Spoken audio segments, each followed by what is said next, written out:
classmates, for today's podcast, we will be answering top 10 questions. So stay tuned, guys.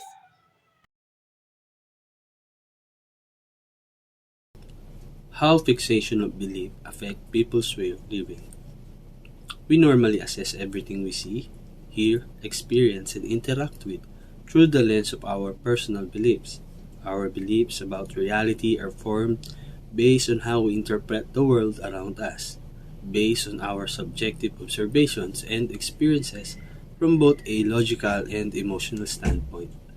We accept these beliefs as truths once we have established a core set of beliefs to use. These beliefs become our personal system or map of operating in the world. As a result, we unconsciously adjust what we see, hear, feel, or experience to fit our core beliefs and preferences, resulting in our version of reality being based solely on what we want to believe. In reality, ideological fixity of belief represents a vicious cycle of arrogance and ignorance. When we believe that our knowledge is complete, we know less, and the less we know, the less we realize that we still have a lot to learn. Why do we accept huge levels of inequality and social injustices? In 2012, the late Alan P. Kruger, chairman of the Council of Economic Advisors at the time, delivered a speech in which he identified income inequality as one of the major causes of social ills in American society.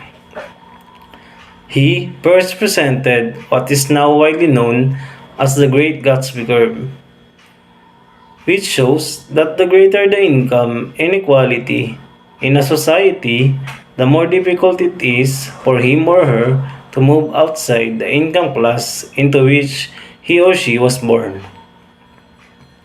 According to research published Friday in the Personality and Social Psychology Bulletin, powerful people react quickly when they are victims of injustice, whereas less powerful people are slow to notice and react to injustice. How scientific psychology sees the word of fairness. Based on Raby 1993, developed a model that takes into account others people intention in order to find fairness equilibrium. In this model, people kindness is determined by their intention. To fair, everyone must be treated in accordance with universal ideals of equality and justice. Fair people do not allow their personal feelings to influence their moral or ethical decision about others, instead, relying on a broad set of values. The psychologists can employ scientific methods by stating the questions and offering theory, constructing rigorous laboratory or field experiments to test hypotheses. The psychologists apply the understanding gleaned to research and create evidence based on strategies that solve problems and improve lives. They considered it science because it's about trying to confirm facts and eliminate uncertainty, bias. But psychology also calls deep understanding of human behavior that goes beyond science alone. Our surroundings have a large influence in our reality.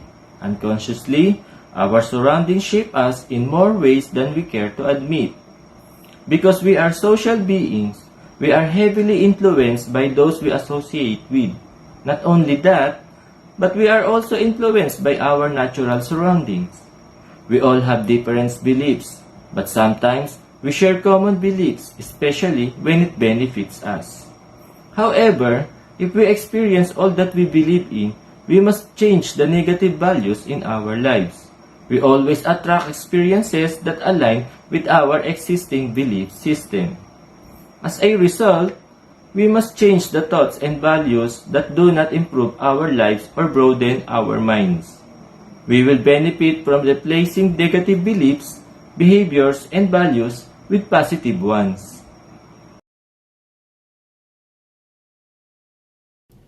Ethology has two stages, inductive and deductive. To observe and describe behavior during the inductive phase, rigorous systematic procedures are used. This results in an ethogram, which is a catalog of species behavior that is objective, concise, and representative. Its goal is to inform researchers about organisms' entire range of contextually situated behaviors. The approach has aided in the description of both simple and complex social interactions in humans. Its use has also resulted in a thorough understanding of cross-cultural behavior. Naturalistic observation is a research method that involves observing individuals in their natural setting. Advantages of naturalistic observation include high external validity, as the behavior being observed is in a real life setting, and the ability to capture behaviors. However, naturalistic observation has several disadvantages, such as the lack of control over extraneous variables, difficulty in replicating the study, and potential observer bias or subjectivity, which can impact the accuracy of observations. Researchers should carefully weigh the advantages and disadvantages of naturalistic observation before deciding to use it as a research method. A qualitative research technique called naturalistic observation involves seeing your research subject activities in the actual environment. A naturalistic observation should not have any factors that have influence or interpret with. This technique allows researchers to see social behavior up close and may enable to them to see details that they might have missed in a lab environment.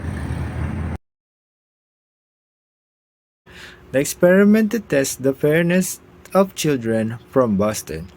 It starts with finding the participants and asking permission from their parents about the experiments. They conduct research to understand which aspects of fairness are likely universal.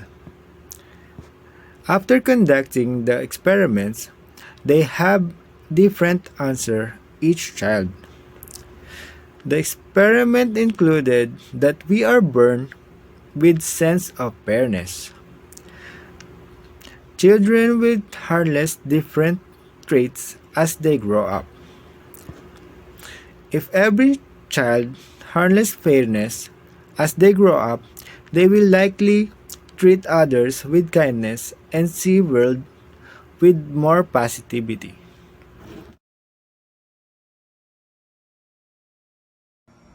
The most common point in social experiment is behavior, and the goal of naturalistic observation is to observe behavior as it occurs in a natural setting without interference or attempts to manipulate variables, and in research, it involves observing the natural environment.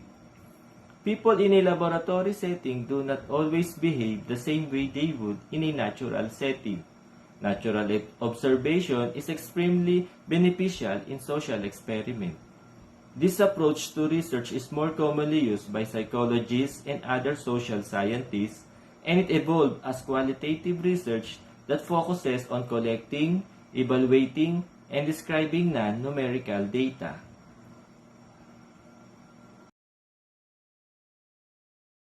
And that's it for today's, guys. I hope you learned something from us.